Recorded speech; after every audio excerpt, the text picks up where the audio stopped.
kalau disebut sebagai riset itu risetnya tidak macam dari tadi melakukan riset tenangan di BMK satu topik, tapi risetnya sudah berjalan sekian waktu, sekian tahun atau sekian puluh tahun. Jadi kalau sekarang misalnya ada orang cerita kepada saya, di sini bisa langsung, oh ini yang kedua ya, macam begini. Meskipun yang macam begini belum presisi ya. Ada sekian banyak versi cerita wayang. Buku karya terbaru Ahyar M. Permana yang terbit tahun ini, Antawacana di Sunyi Kurusetra dibedah dalam Forum Bedah Buku Sambang Sastra Jilid 5 di salah satu ruang di lantai 2 Perpustakaan Daerah atau Perpusda Kabupaten Kendal, Sabtu 7 Oktober 2023. Tuan Rumah Slamet Priyatin menghadirkan penyair sekaligus pengelola pesantren sastra, Beno Siang Pamungkas dan Heri Chandra Santosa, penulis sekaligus pegiat komunitas Lereng Medini, sebagai pembedah buku kumpulan cerpen terbitan Cipta Prima Nusantara dan Dadiara Book itu. Bedah buku dihadiri Kepala Dinas Kominfo Ardi Prasetyo dan Sekretaris Dinas Kearsipan dan Perpustakaan Kabupaten Kendal Andi Nur Karendra, yang sekaligus membuka acara. Meski terbilang sepi peserta, karena dihelat di jam sekolah atau jam kerja, mulai pukul 9 hingga lepas tengah hari, Andi Nur Karendra menyambut positif gelaran bedah buku ini. Menurut dia, kegiatan literatif semacam ini bisa turut meramaikan dan lebih memantik minat masyarakat berkunjung ke Perpusda Kendal, yang tercatat rekor muri sebagai perpusda terluas di Indonesia untuk tingkat kabupaten. Perpusda itu dibangun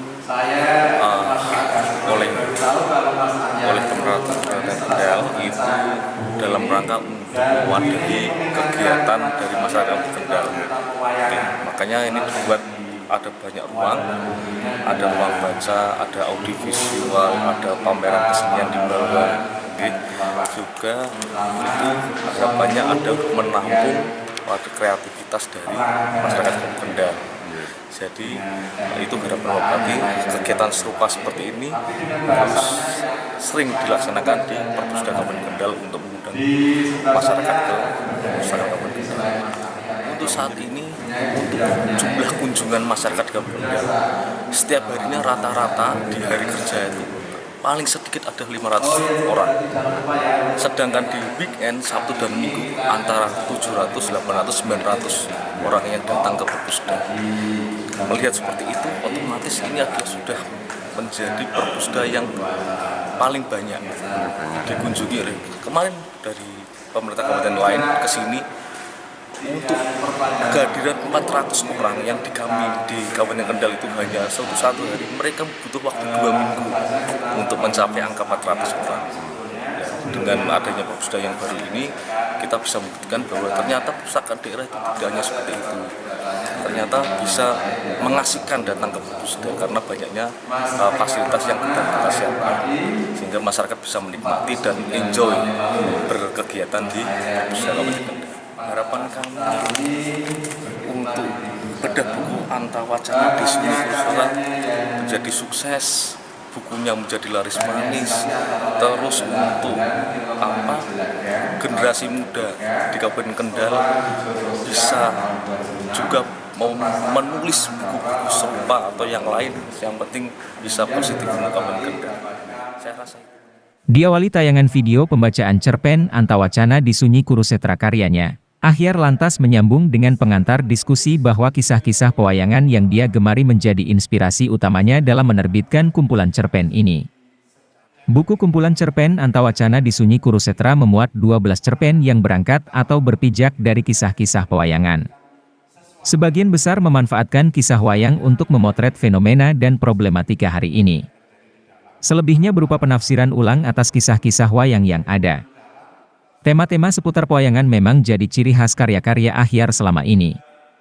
Sebelum menerbitkan kumpulan cerpen Antawacana di Sunyi Kurusetra pada 2023, wartawan Tribun Jateng ini telah terlebih dulu menerbitkan buku kumpulan esai Dusta Yudhistira, Hoax Bertahta di Media Kita pada 2018, dan kumpulan puisi Sepasang Amandava pada 2020. Karya yang disebutkan terakhir mendapatkan penghargaan Prasidatama dari Balai Bahasa Provinsi Jawa Tengah sebagai antologi puisi terbaik. Meski digarap dalam 3 bentuk berbeda, yakni esai, puisi dan cerpen, Ketiga buku tersebut punya benang merah yang sama, yakni berpijak pada kisah pewayangan.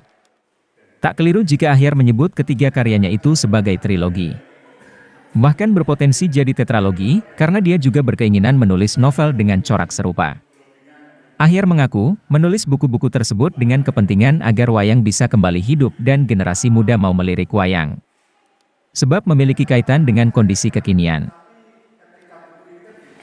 Yang jelas, saya suka wayang dan saya ingin wayang itu kemudian masih bisa dinikmati teman-teman di hari ini. Cerpen menurut saya salah satu cara untuk itu. Karena kalau semata-mata mengharapkan teman-teman di generasi hari ini untuk datang ke pertunjukan wayang, nonton, berat. Ini upaya untuk agak mendekatkan, agak memangkas jarak antara teman-teman generasi muda hari ini dan wayang. Sesederhana itu. Kalau yang berupa cerita wayang hari ini menurut saya mesti ditafsirkan, mesti didekati dengan peristiwa-peristiwa yang tersaji hari ini. Karena bagi saya wayang itu bisa digunakan untuk pelajaran, melihat, mencermati fenomena hari ini.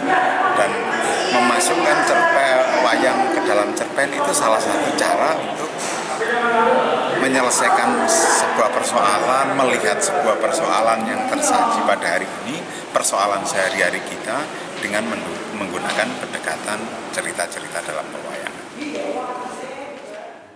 Dipandu Muslihin, seorang guru sejarah di SMA Negeri 2 Kendal yang juga Ketua Lembaga Seni Budaya Muslimin atau Les Bumi PCNU Kabupaten Kendal, bedah buku dan diskusi berlangsung seru dan bermutu.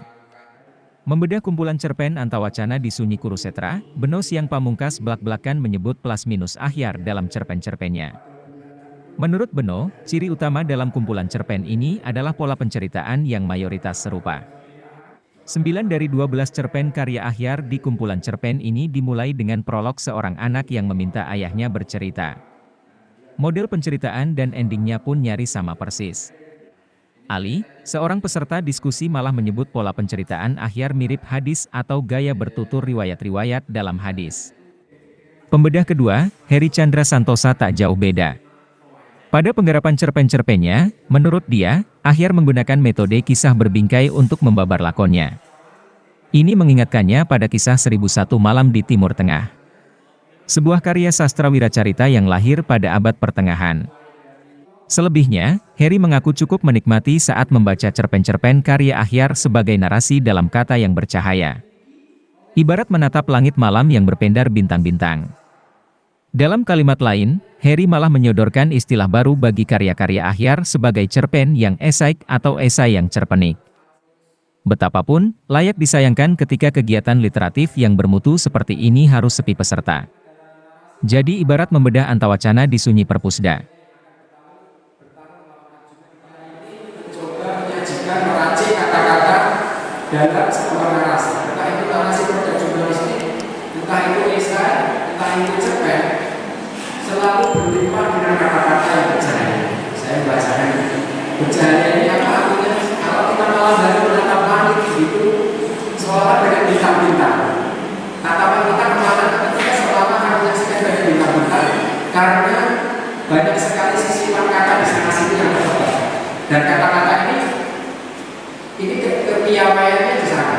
Mas Ahyar ini pandai memilih dan memilah istilah-istilah untuk mewakili sesuatu